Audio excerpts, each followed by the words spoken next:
Hello students, JEE mains और advance की तैयारी करने वाले बच्चों के लिए इरोडो का ये प्रॉब्लम 1.130 अगेन मैं आप लोगों के लिए लाया हूँ। ये वर्क एनर्जी के मेथड से बच्चे करते हैं पोटेंशियल एनर्जी का कॉन्सेप्ट यूज करके, मगर मैं आपको बताना चाहता हूँ कि कैसे इस प्रॉब्लम को भी यदि हम देखेंगे तो एसएचएम का कॉन्सेप्ट यहाँ भी कैसे अप्लाई होता है वो आपको देख के बड़ा इंटरेस्टिंग लगेगा। इसमें एक एक्सटर्नल फोर्स दे रखा है जिससे बॉडी ऑफ मास एम को वर्टिकली पुल करते हैं। तो हमें क्या करना है, इसमें एक एडिशनल फोर्स mg का और इसके साथ कंसीडर करके नेट फोर्स को ma के बराबर सोचना है। तो जब हम इस फोर्स F को जो गिवन है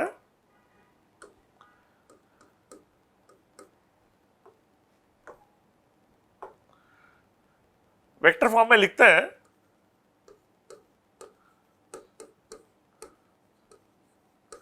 तो टेकिंग अपवर्ड एज पॉजिटिव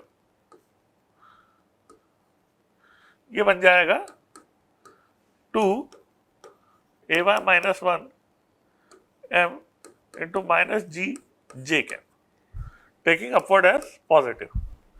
हमें दूसरा फोर्स जो इसके साथ में एडिशनली कंसिडर करना है वो है माइनस एम जी जे कैप। क्यों? क्योंकि हमने अपवर्ड पॉजिटिव ले रखा है। तो जब इन दोनों को जोड़ के हम नेट फोर्स लिखेंगे F1 प्लस F2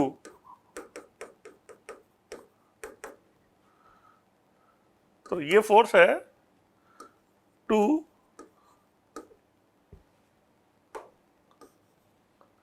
माइनस को कंसिडर करके अपन इसको उल्टा कर देते हैं 1 minus a y into m g into j cap. और जब दोनों को जोड़ेंगे तो 2 mg में से mg सब्ट्रैक्ट होगा तो ये 1 बन जाएगा 1 माइनस 2ay इंटू एम जी जे कैप। तो इनिशियल y इक्वल टू 0 पे आप देख रहे हो कि फोर्स अपवर्ड्स है नेट, इसलिए बॉडी ऊपर जाएगी। और इसकी फॉर्म भी जो है नेट फोर्स की वो आप देख रहे हो M ji J cap minus 2 A Y M ji J cap. तो किस फॉर्म की दिख रही है आपको? Alpha minus beta Y type की दिख रही है ये। तो लीनियर फंक्शन हो गया ये वाई का, और ये आपको इसमें एसएचएम का कॉन्सेप्ट यूज करने की हिंट देता है कि फंक्शन आप देखो alpha constant minus beta Y.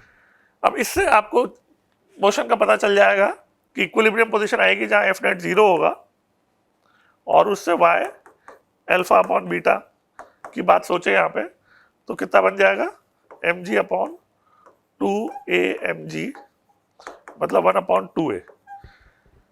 ये इक्विलिब्रियम की हाइट हो जाएगी 1 अपॉन 2a और y मैक्स इसका डबल जाएगा, y max will be 1 upon a। खैर हमें केवल first half of the ascent की बात करनी है, इसलिए ये असेंट टोटल है और first half of the ascent क्या हो जाएगा 1 अपॉन 2 है, जिसे हम एम्पलीट्यूड के तौर पे ले सकते हैं। इसे हम एम्पलीट्यूड के तौर पे क्यों ले सकते हैं? क्योंकि y इक्वल टू 0 पे जो है वो रेस्ट पर है और वो इनिशियली रेस्ट की पोजीशन से इक्विलिब्रियम की पोजीशन की डिस्टेंस जो होती है वो एम्पलीट्यूड होती है। तो हमसे एक तो पूछा है कि भाई ग्रेविटेशनल पोटेंशियल एनर्जी का चेंज कितना होगा, और वो हम जानते हैं mg इंटू जितनी हाइट वो first half of the ascent में गया है और वो 1 अपॉन 2a है, तो mg अपॉन 2a तो जो है फर्स्ट एक पार्ट का आंसर हो जाएगा। दूसरा पार्ट पूछा है कि इस F फोर्स का वर्क कितना होगा इस first half of the ascent में। तो वर्क के लिए हम first half of the ascent में मीन पोजीशन आ जाएगी और मीन पोजीशन पे उसकी kinetic energy omega into A होती है।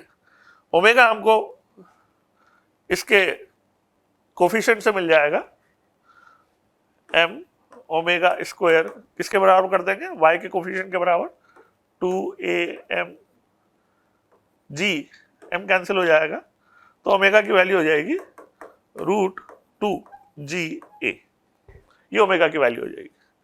तो हमें एम्पलीट्यूड पता है, ओमेगा पता है, और इससे हम काइनेटिक एनर्जी लिख पाएंगे K is equal to half m omega square A square, omega है √2 GA और एम्पलीट्यूड है 1/2a। तो इससे जो है हम mg/4a काइनेटिक एनर्जी लिख पाएंगे मीन पोजीशन पे। और ये काइनेटिक एनर्जी को हम बराबर कर सकते हैं दोनों फोर्सेस के वर्क के सम के बराबर। एक तो F का वर्क हो रहा होगा और एक G का वर्क हो रहा होगा। तो जो WF है उसके लिए हम WG सोचें जो कि -mgh होगा, तो -mg और h 1/2a है, तो -mg/2a ग्रेविटी का वर्क हो गया। तो F का वर्क जो निकालना है वो कैसे आ जाएगा, K माइनस WG करके, K है अपना mg/4a और WG है -mg/2a, तो ये बन जाएगा 3mg/4a। तो ये F का वर्क हो गया। अगेन आप देख रहे हो SHM का कॉन्सेप्ट ये हमने कैसे यूज करा कि मीन पोजीशन पे जो काइनेटिक एनर्जी थी वो दोनों के वर्क के सम के बराबर कर दी। ग्रेविटी का वर्क हम आसानी से लिख ही सकते हैं -mgh से। तो जो F का वर्क है वो बजाय इंटीग्रेट करने के, यदि आप SHM का कॉन्सेप्ट यूज नहीं करते तो आपको इसका वर्क के लिए इसको इंटीग्रेट करना पड़ता है, इंटीग्रेशन Fdy 0 से y तक के लिए।